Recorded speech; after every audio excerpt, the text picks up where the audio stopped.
Hi, my name is Zool Davis with World Composting, and I know I missed a week, but we're going to do week 11, so we're skipping week 10, week 11 of my Bokashi in the worm bin. So I think this is going to be my last video.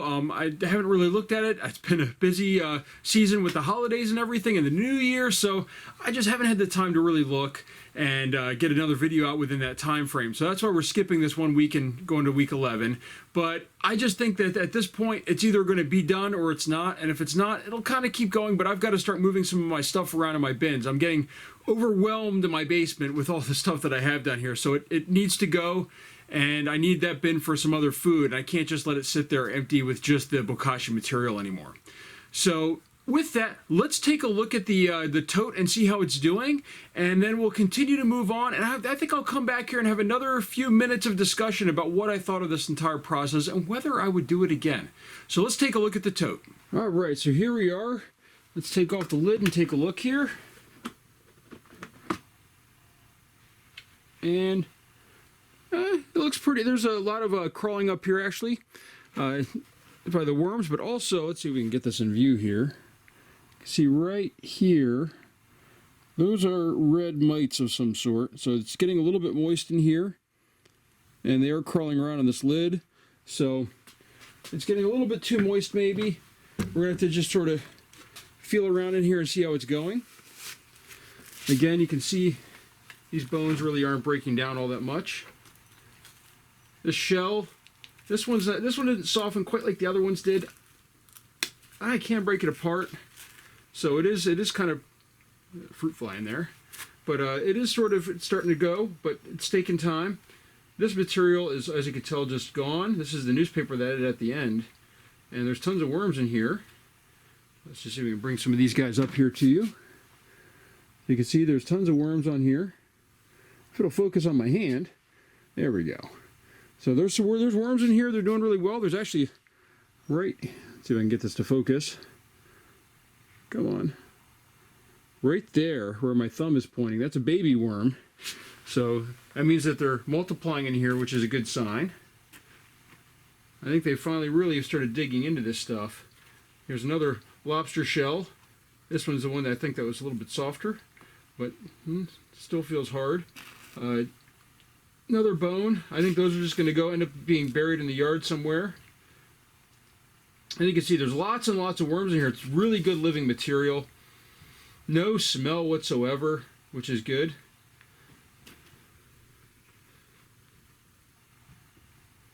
I mean, it looks like they've really broken this stuff down. Big fat worms in here. I mean, here's another nice, really healthy looking worm. You know, they're really looking good. And it's also moving a lot too, so it's showing it's kind of healthy. At one point I was really worried when they weren't moving much in here. Really looks like they've actually worked through this material pretty well, except for the bones that are left. I mean, really, I'm not finding any type of fruit. You can see the white granules in there. That's eggshell that I added. This is a peanut, by the way, peanut shell. Oh, here's a sticker. I think I'll take that out and put that to the side for now. Happens sometimes. You miss a sticker on a piece of fruit you put in here. I'm not really finding anything in here of fruit or vegetable origin. I am finding obviously the shells and the bones. Let me just throw this off to this side. Dig over here a little bit. And a little bit of paper, obviously, that I added in later. And move over to the other side here.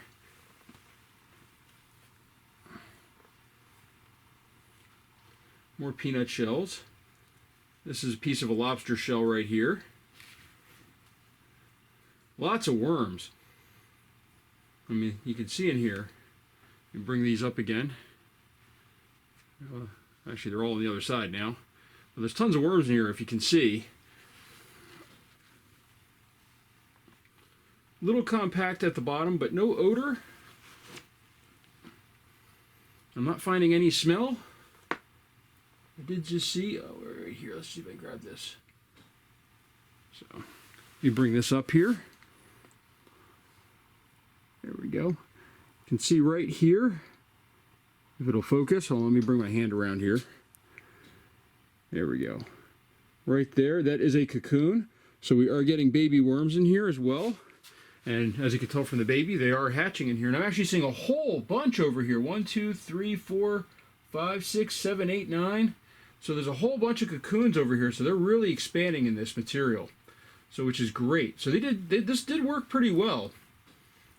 Let me dig on this side right here. All right, this is where the grape stem is.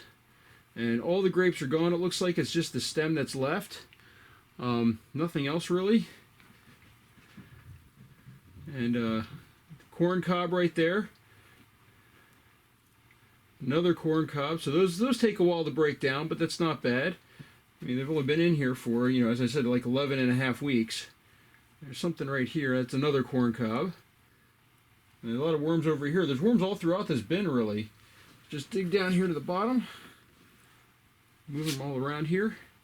So as you can see, plenty of big worms. I see some more cocoons in here as well, which is great. So they're really multiplying in here, and I think it's doing really well. I think it can maybe sit a little bit longer, but I'm probably going to have to start... what I'm probably going to do is I'm going to do a sorting mechanism here where I try to move... Actually, let me start this now.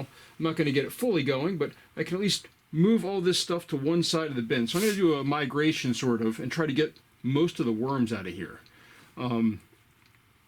So what I'm going to do here is I'm just going to move all this stuff that I can over. Let me pull my sleeve up here. So,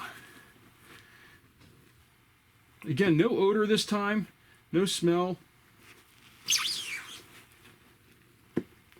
This bin, as you can tell, is really full. Here's more cocoons there. Let me grab these and bring these up here, actually, or oh, maybe not. Okay, I lost them with the glove. But I'm seeing lots of cocoons here. I like the fact I'm seeing these cocoons. That's a really good sign that these worms are multiplying. All right, so what I'm going to do, I'm not going to do this right now, but just so you guys know what I'm doing, is I'm moving this all off to one side, and I'm going to add some fresh material down here, maybe some newspaper, wet it down, add food in this section right here, and try to lure all these worms into this section so I can sort of remove them and start filtering this out and see what I have in here. I really want to get this to be separated so that way I can get the worms out and move those to somewhere else, clean out this bin, get this soil ready for my garden outside or my plants outside, as most people should be doing with these, or even soaking it for maybe a tea. But I need to get the worms out. I don't want to lose those worms, and I really need to have them move out. So I'm going to eventually fill this up on this side with some bedding material. That could be coconut coir, could be newspaper. I'll probably use newspaper or cardboard, and then have them move in there, and then you take that out and to get the worms out. So that's my video update for this week, or I should say my final update. I think this is, after looking at this bin, this is definitely my final update, and I think I'm going to be done with this. I'm going to sort the worms out, and I'm done with this, and we'll see how many things come out, such as bones and shells and things like that. I was hoping that they'd kind of break down a little bit more than they did, but it is what it is. So let's come back and let me talk a few minutes about what I feel about this process and whether I would do it again. Okay, so we're back up here, and overall this process has worked out pretty well, but it's not something I will be repeating as far as adding bokashi to my bins. It took too long, it was too iffy as far as smell, and it really was kind of, it was like, especially with the way they warmed up, I was really worried about hurting the worms. And while it did eventually cool down, it was great. And as you can see, I mean, I have tons of cocoons in there and they're multiplying. I just don't know about this as a long-term solution for me. Now, that doesn't mean I will stop doing bokashi. It still does work, but I will probably just bury that outside. It'll probably be something I do during the summer to get rid of shells and bones and meats and things like that, and I'll add a lot of bran to it, and then I'll just bury it in the yard after a couple weeks and just use that to get rid of it. But I don't want to do this, I think, in the house again with the bokashi and adding it to my worm bins. Now, for those of you that have worm bins outside, this is actually a very viable solution to keep your bin warm. So my parents had a lot of issues with this, where their bin would actually freeze solid. This big outdoor bin, if you watch some of the other videos, I'll try to link up in the top here, they would freeze solid during the winter sometimes when it get down into the negatives. And then the worms would come back the next year, but they'd have to wait. Or they'd have to add a lot of food, and they'd have to try to maintain that temperature, and that's really hard to do. This bokashi warming up, they could have just done everything in their house, saved it, and just dumped it right in, and it would have warmed the entire bin up, kept everything alive. So that's actually for those of you that have a cooler temperatures outside and you want to run a worm bin outside, this is a great way to not have to go outside as often to add food scraps, and at the same time add a lot of stuff that will generate heat because it starts worm composting. So overall, it worked. It's not something I would do in my house again, but outside it probably will be something I will continue to do to try to get rid of some of those things that do not go through my worm bin, such as bones and shells. So, and meats, and also I added some cooked things in there as well. So like cooked vegetables with lots of seasoning on it. I figure that's probably not healthy for my worms, lots of salts. So I added those to the Bokashi. I'll probably continue to do that. I don't have a Bokashi bin going right now, but I think I will again in the near future. So I hope you enjoyed this video, and please like and subscribe, and you'll find my other videos. If you have any questions, of course, leave a comment down below, and I will try to get back and answer as quick as I can. Thank you so much for watching this series, and I hope you enjoyed. And check out some of my other series that I have, such as how to start a small worm bin, as like the 10-gallon tote that I have, or maybe my review of the Urban Worm Bag or Vermibag Max that I continually work with, and I'm still going to have videos on in the future. So thank you so much, and I will see you again.